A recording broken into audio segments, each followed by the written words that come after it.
So the finances of the Road Accident Fund have been described as dire. And let me tell you now, that's an understatement. Last week, the court, in fact, a few days ago, the High Court gave the RAF reprieve to pay claims over 5 months. It was instructed to settle claims already granted that are older than 180 days. For more on this, I'm joined now by eNCA's Khayelihle Khumalo, who has attended a briefing by the RAF to clarify their understanding, Kaya, of the judgment, what it means for them, that basically they have reprieve in as far as paying out claims that are not older than 180 days. They can put that off for a little bit, but claims that are 180 days old or older have to be paid out. Are they in a situation to honor these commitments? Well, that's right, Caesar. So it's a litany of challenges that they are facing, but they're very cautiously optimistic about what lies ahead.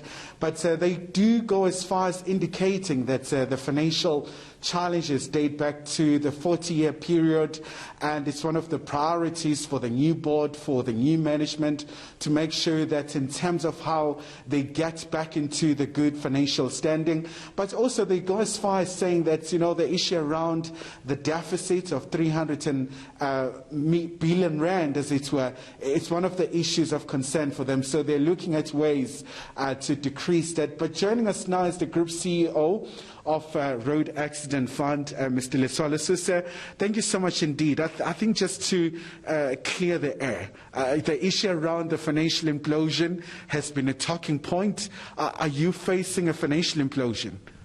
Not at all. We are facing financial challenges as any other entity, but we can't call that a crisis or implosion. Not at all. I think if you spoke to us 18 months ago, we could have been talking about that, but now our financial situation is much better and much manageable. And just once again, sir, the issue that you emphasized was that you're looking at your financial model. We know that you get about 3.6 billion rand from fuel levy. Maybe are there any other options that you're looking at so that you address some of these challenges? Not at all. I mean, I think we will. Everyone is looking for more money. But the question is whether we are using what you currently have. We receive about 43 billion, as I said. Our job is to dispense this money to the claimants. We dispense 26 billion. So we pay 17 billion to pay out 26 billion. It really doesn't make sense. The only way we can deal with this is to reduce this administrative cost from 17 billion maybe to about 5 billion or less, so that most of this money actually goes to the actual beneficiary, who's the claimant. Much more of this money has been going to the lawyers, at 10.6 billion of that 17 billion. So for us, it's not something that was sustainable, and therefore that's why the new model and what we have put together with the new board is just to make sure that we take care of that. So for now, we are going to try and use these resources in the best way possible. And how do you assure those who are waiting for their claims, hearing all these kinds of reports, as much as you say that you're quite adamant about making sure that you improve your financial position, but how do you assure those who are still waiting for the claims?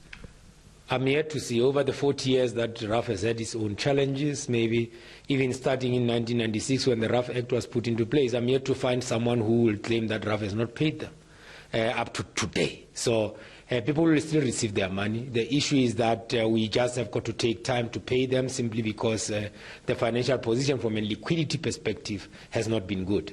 We are bringing measures in place to reduce the operating costs, and that money that we are going to save on those operating costs will go to paying claimants. So we think that over time we should be financially sustainable. We are looking towards a better asset and liability measure. We are looking towards ensuring that people we don't pay in lump sums anymore. It makes sense to actually pay in an annuity, which will be good for our people. And just quickly, sir, before I let you go, the court's judgment giving you about 180 days, surely that's a reprieve for you? Yes, we asked for that, and the court has given us that reprieve.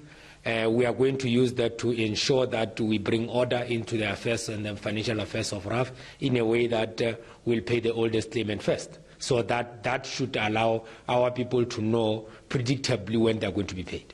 All right, so thank you so much indeed for your time. So that was the Group CEO of Road Accident Fund, Mr. Letsoalo, obviously quite, cautiously optimistic about the prospects facing this particular entity, but really they're not out of the woods yet. There are still some financial challenges.